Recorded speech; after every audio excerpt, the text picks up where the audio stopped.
हरि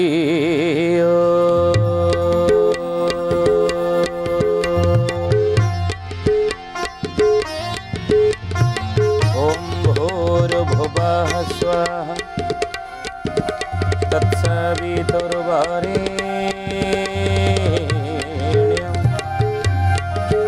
भर्गो देवस्य धीमहि धियो यो नः प्रचोदयात्।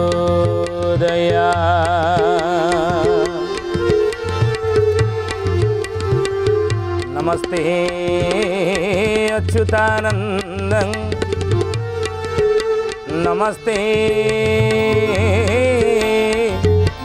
जगन्नाथाय नमो जसवन्तानन्दं बलराम नमो नमः।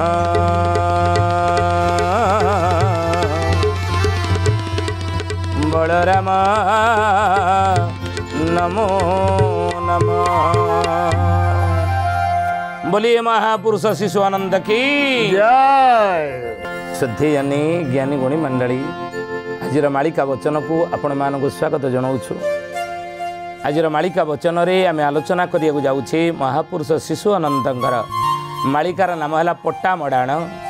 आउ ये पट्टा मडाण रे क्यों विषय आज आम आलोचना करिया जाऊे महापुरुष लिखिछन हे बारंग दिन देखिब कलिजुग शेष समय रे गोटे घटना घटिब ना कौन घटना घटिब ना अचिना व्याधि जे जगते घटिब वैद बणा होइबे वैद बणा होइबे सुजने वैद बणा होइबे बन चिनिण बणा हेउथिबे अनेक प्राणी मरिबे सुजने गुणी बेल काल आसी लाणी हे सुन सुजने गुणी। महापुरुष कहले बाबूरे जे अचिन्ना व्याधि जे जगते घटिब वैद बणा होई अचिन्ना गोटे व्याधि कहले रोग आसीब आ जो रोग अरे वैद्य माने मध्य बणा हो रोग को देखिकी ना गुरुदेव कहीं वैद्य माने बणा हे कि ना साधारण जो गुड़ी चिन्हा रोग गुड़िक जर हो थंडा हो काश हो कफ हो ये सब निमोनिया हो झाड़ा हो ये सब साधारण रोग गुड़िक ये साधारण रोग गुड़िक विषय रे डाक्तर माने आगुरी पढ़ी रोग विषय जानी रोगर उपशम केमिति करा जिवो तापे मेडिसिन पथ्य मध्य विषय जानी किंतु ही बारंग कलिजुग शेष समय देखिब प्रकृतर नियम को उल्लंघन करने फल आहार विहार रे असंयमता जोगु मनीष को अचिन्ना व्याधि ग्रास कर माने ना जो रोग को डाक्तर माने चिन्ह नथिबे वैद्य माने चिन्ह नथिबे सेही रोग गुड़िक लोक ग्रास कर रोग न चिन्ह बणा होथिबे अनेक प्राणी मरिबे से रोग को चिन्हिबा बेलू से रोगर मेडिसिन बाहरला बेलू अनेक लोक बढ़िया अनेक लोक मैंने पोक माछी भाया चलीजे मरीजी जहाँ मालिकार लिखिले कौन सत ही निकट अतीत आम से अचिन्ना रोग कहले कोरोना महामारी की भोगीचे आ कोरोना महामारी रे अनेक लोक मैंने मलेनि कि रोग चिन्हला बेलू रोग जानिला बेलू रोगर मेडिसिन बाहरला बेलू अनेक लोक मले अमेरिका भली विकासशील देश में जो विकासशील देश कहीं कहे ना अमेरिकार नासार वैज्ञानिक मैंने चंद्र पृष्ठ में पहुँची घर तैयारी कर रही स्वप्न देखिले से माने आगे विज्ञान सेठार विज्ञान आगे डेवलपमेंट होची ना आगे से माने बेसी अग्रगति विज्ञान क्षेत्र ना नहीं नासार वैज्ञानिक माने सेठी मध्य लोक माने पोक माछी भलिया ए कोरोना महामारी रे पोक माछी भलिया चली गलेनी आ सेते बेले महापुरुष लिखिथिले महामारी घोटी जीवा देशे देशे भय उपजुथिबा जे केही कहार घर न जीव सुजने जे केही काहार घर न जीव सुजने जे ये कोरोना अचिना रोग महामारी भाव तार काया विस्तार कलानी कि महामारी भाव काया विस्तार कला देख महामारी सहजे आसे ना जिते संसार पाप जोरे बढ़े संसार अनीति जिते बढ़े अराजकता बढ़े अधर्म जिते बढ़े से महामारी देश में व्यापे बा संसार में व्यापे बा पृथ्वी में व्यापे अतीत आम जानी तो से भली महामारी देश बा संसार में व्यापीब केतेबेले महापुरुष जो अन्याय अनीति दुर्नीति दुराचार जोर हो से बड़ी कोरोना महामारी आसला जहाँकि लिखिते महामारी घोटी जीव देशे देशे भय उपजुव सबु देशर लोक मैंने भय कले कोरोना महामारी कि क्या छुणुले कि क्या घर को जाऊला ना कहीं कहार घर न जीव महापुरुष कहले कई कार घर से जीव ना कहीं गले आप जानी से आते थयन पड़े केही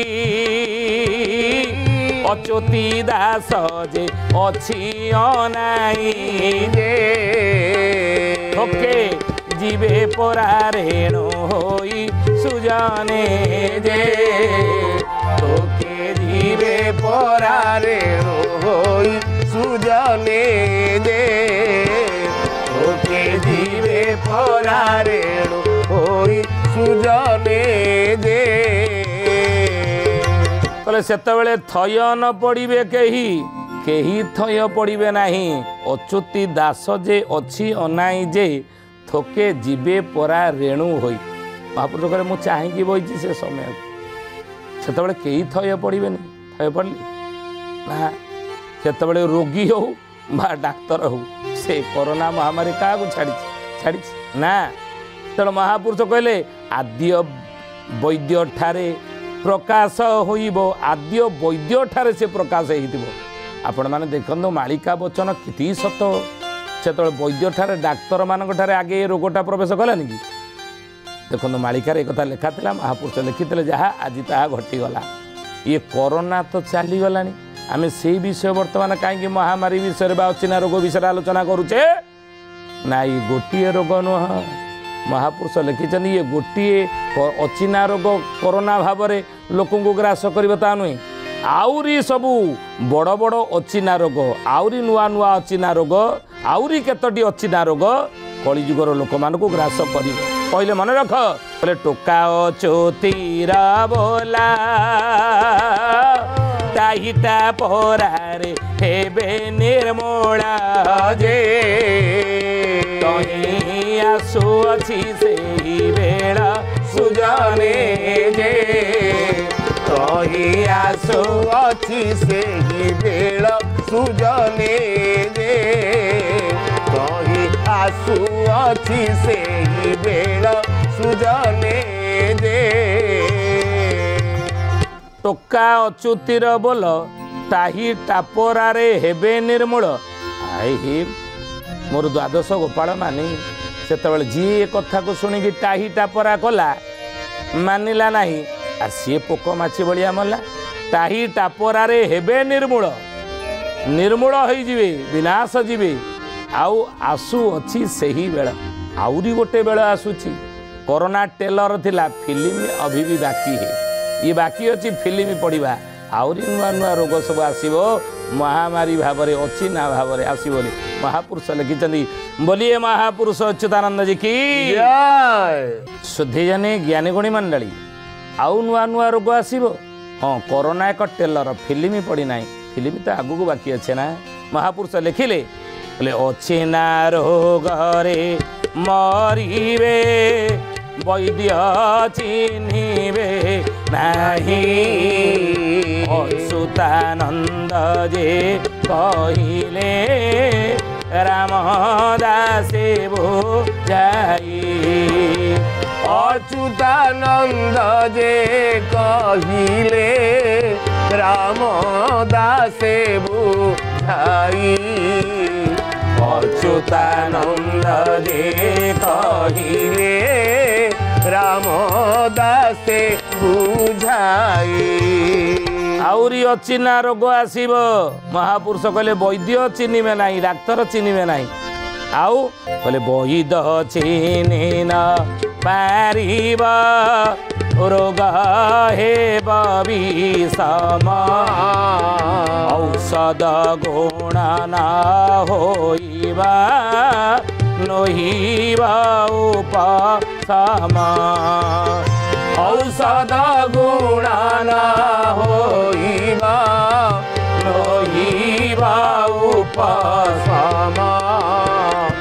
ଔଷଧ ଗୁଣ ନ ହୋଇବା ନହିବା ଉପଶମ। ମହାପୁରୁଷ କହିଲେ ବାବୁରେ ଔଷଧ ଗୁଣ କରିବ କାଟୁ କରିବ ନାହିଁ, ଔଷଧ ଗୁଣ ନାଶ ହେଇଯିବ। ଅର୍ଥ ମେଡିସିନରେ ଆଉ ତାର ପ୍ରଭାବ ରହିବ ନାହିଁ, ମେଡିସିନରେ ରୋଗ ଭଲ ହେବ ନାହିଁ, ନହିବ ଉପଶମ, ରୋଗ ଉପଶମ ହେବ ନାହିଁ। ଏମିତି ନୂଆ ରୋଗ ଆଗକୁ ବାକି ଅଛି, ଏମିତି ଅଚିହ୍ନା ରୋଗ ଆଗକୁ ବାକି ଅଛି, ଏମିତି ମହାମାରୀ ଆଗକୁ ବାକି ଅଛି। ମହାପୁରୁଷ ଲେଖିଲେ ଗୋଟିଏ ମହାମାରୀ ନୁହଁ, କରୋନା ଗୋଟିଏ ଚାଲିଗଲା, ଆହୁରି ପୁରା ମହାମାରୀ ଅଛି। ବହୁ ମହାମାରୀ ଉଚ୍ଚାଟ ହୋଇବ, ଗ୍ରାସିବେ ସାରା ଅବନି। ବୁଦ୍ଧି ବଳ ସବୁ ବିଫଳ ହୋଇବ, ପଥ୍ୟାପଥ୍ୟ ମିଳିବନି। ଆଉ ନାହିଁ ଆଉ ବେଶୀ ବେଳ ଲୋ ବଉଳ, ନିକଟେ ହୋଇବ ଦେଖା। ପଞ୍ଚ ସଖା ମାନେ କହି ଯାଇଛନ୍, ପୁରାଣରେ ଅଛି ଲେଖା। ମହାପୁରୁଷ କହିଲେ ବାବୁରେ ବହୁ ମହାମାରୀ ଉଚ୍ଚାଟ ହୋଇଣ, ଗ୍ରାସିବେ ସାରା ହବନି। ମହାମାରୀ କରୋନା ଗଲା, ଇଏ ଗୋଟିଏ ନୁହଁ, ଆହୁରି ବହୁ ମହାମାରୀ ଅଛି, ଆମେ ସେ ବିଷୟ ଆଲୋଚନା କରୁନି। କହିଲେ ବହୁ ମହାମାରୀ ଉଚ୍ଚାଟ ହୋଇନ, ଗ୍ରାସିବେ ସାରା ହବନି। ସାରା ହବନି କହିଲେ ପୃଥିବୀ ଗ୍ରାସ କରିବ ମହାମାରୀ। ଆଉ ବୁଦ୍ଧି ବଳ ସବୁ ବିଫଳ ହୋଇବ। ମଣିଷ ବୁଦ୍ଧି ଆଜି ବୋଲେଇଛି, ମାନେ ମଣିଷ ଠାରେ ଯେତିକି ବୁଦ୍ଧି ଅଛି ପଶୁ ପକ୍ଷୀଙ୍କ ଠାରେ କ'ଣ ଅଛି? ମଣିଷ ଠାରୁ ଆକାରରେ ବଡ଼ ହେଇଥିଲେ ମଧ୍ୟ, ମଣିଷ ଠାରୁ ବଳରେ ଅଧିକ ହେଇଥିଲେ ମଧ୍ୟ କି ହାତୀ କି ସିଂହ କି ବାଘ କି ଅନ୍ୟାନ୍ୟ ସବୁ ପ୍ରାଣୀମାନେ, ମଣିଷଠାରୁ ଜୀବଜନ୍ତୁମାନେ ମଣିଷଠାରୁ ବୁଦ୍ଧି ବଳରେ ଏବଂ ଆକାରରେ ବଡ଼ ହେଇଥିଲେ ମଧ୍ୟ, ଅଧିକ ହେଇଥିଲେ ମଧ୍ୟ ମଣିଷକୁ କ'ଣ ସେ ପୋଷା ନେଇ ପାରିଛନ୍ତି? ନା। ମଣିଷକୁ କ'ଣ କବଳିତ କରିପାରିଛନ୍ତି? ନା। ମଣିଷକୁ କ'ଣ ନିଜ କବ୍ଜାରେ ରଖିପାରିଛନ୍ତି? ନା। ମଣିଷକୁ କ'ଣ ସେମାନେ ବାନ୍ଧିକି ରଖିପାରିଛନ୍ତି ପଶୁ ମାନେ? ନା। କିନ୍ତୁ ମଣିଷ ସେମାନଙ୍କୁ ବୋଲ ମନେଇ ପାରିଛି, ମଣିଷ ତାଙ୍କୁ ନିଜ ଅକ୍ତିଆରରେ ରଖିପାରିଛି, ମଣିଷ ତାଙ୍କ ଉପରେ କ'ଣ ନା ବିଜୟ ପ୍ରାପ୍ତ କରିଛି। କେମିତି ନା ବଳରେ କି ଆକାରରେ ସେମାନେ ମଣିଷ ଠାରୁ ବଡ଼ ହେଲେ ମଧ୍ୟ ସେମାନଙ୍କ ଠାରୁ ମଣିଷ ବୁଦ୍ଧିରେ ହେଉଛି ବଡ଼। ପଶୁଠାରେ ସେତିକି ବୁଦ୍ଧି ନାହିଁ ଯେତିକି ମଣିଷଠାରେ ଅଛି। ସିଂହଟାରେ ହାତୀଠାରେ ସେତିକି ବୁଦ୍ଧି ନାହିଁ ଯାହା ମଣିଷଠାରେ ଅଛି। ଯେତେ ବୁଦ୍ଧିଆ ହେଲେ କ'ଣ ହେବ? ମଣିଷଠାରେ ବୁଦ୍ଧି ଥିଲେ କ'ଣ ହେବ? ଏ ଜ୍ଞାନୀ ଗୁଣୀ ମଣ୍ଡଳୀ ସେମାନେ ପ୍ରକୃତିର ନିୟମ ମାନି ଚଳୁଛନ୍ତି, କିନ୍ତୁ ମଣିଷ ମାନୁନାହିଁ ବୋଲି ମହାପୁରୁଷ ଲେଖିଲେ ବୁଦ୍ଧି ବଳ ସବୁ ବିଫଳ ହୋଇବ।